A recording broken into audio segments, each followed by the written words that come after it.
Elagabalus, or Heliogabalus, ruled as emperor of Rome from 218 to 222, considerably impacting his status as the worst Roman emperor to have ever lived. Elagabalus, along with Caligula, Nero, and Vitellius, were among the worst emperors by ancient historians. Elagabalus's worst sin wasn't wanton murder like the others, but rather acting in a way unbecoming of an emperor.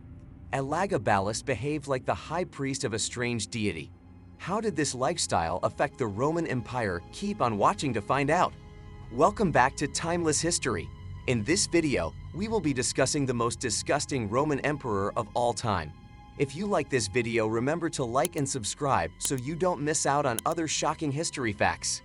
Some historians claim that Elagabalus engaged in prostitution, opened a brothel inside the palace, and attempted to become the first transgender, coming close to self-castrating in his search for strange fates. In the brief time he lived, he wed and divorced 5 women. One of them was the Vestal Virgin Julia Aquilia Severa, whom he raped. The virgin was supposed to be buried alive for this crime, but it appears that she lived. His chariot driver was the source of his most enduring relationship, and some historians claim Elagabalus wed a male athlete from Smyrna. Those who disagreed with him were put to death, exiled, or put in prison. Controversies.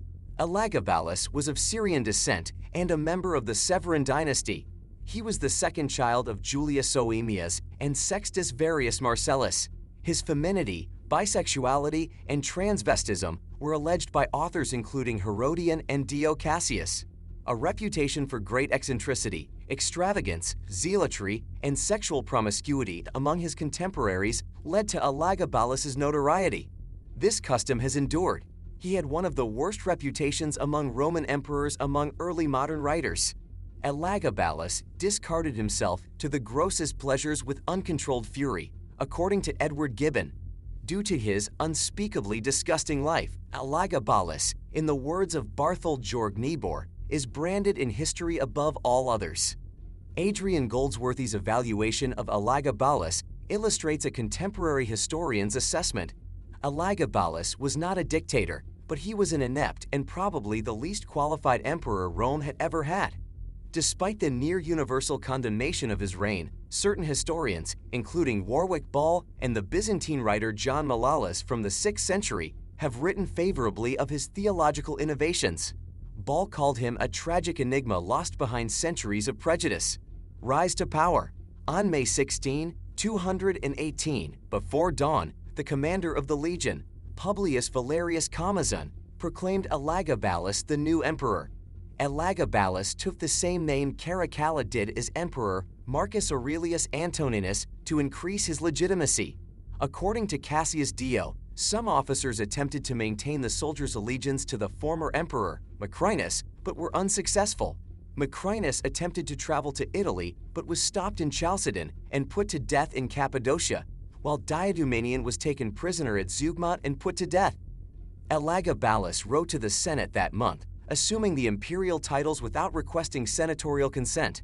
This, though against convention, was a widespread practice among emperors in the 3rd century. Letters of reconciliation were sent to Rome, criticizing the rule of Macrinus and his son, but also granting the Senate pardon and acknowledging its laws. In response, the senators recognized Elagabalus as the emperor and agreed with his assertion that he was Caracalla's son. In the middle of June in the year 218, Elagabalus was appointed consul. The Senate appointed Elagabalus Pater Patria before July 13 of 218.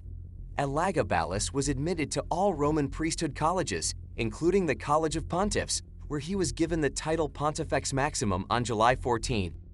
Fall from power. When Elagabalus lost his authority, he incited the Praetorian Guard and Roman elites by acting in a foreign and provocative way in his religious beliefs.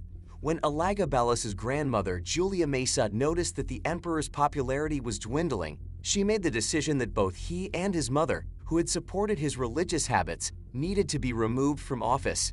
She considered Julia Avita Mamea, her other daughter, and Severus Alexander, her daughter's 15-year-old son, as alternatives. She used her influence over Elagabalus to get him to name his cousin Alexander as his heir and give the young man the title of Caesar. In June 221, possibly on June 26, Alexander was promoted to Caesar. On July 1, Elagabalus and Alexander were most likely named consul designatus for the upcoming year. Elagabalus accepted his fourth appointment as consul for the year 222. In that year, Alexander served alongside the emperor as consul.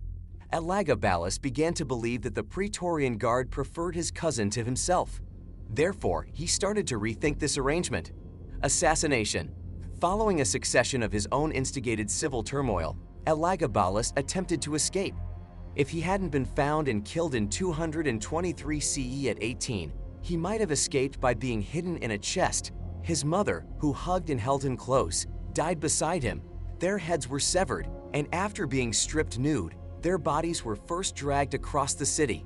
The mother's body was eventually put aside somewhere while he was dumped into the Tiber. Numerous Elagabalus allies were slain or removed after his murder. Hierocles, his lover, was put to death. The stone of Elagabalus was returned to Emesa, and his religious edicts were overturned. Women were once more not allowed to attend Senate meetings. What do you think of the Roman emperor? Do you think he is the most disgusting emperor of all time? Let us know in the comments section. Make sure you like and subscribe so you don't miss out on more videos on shocking history facts.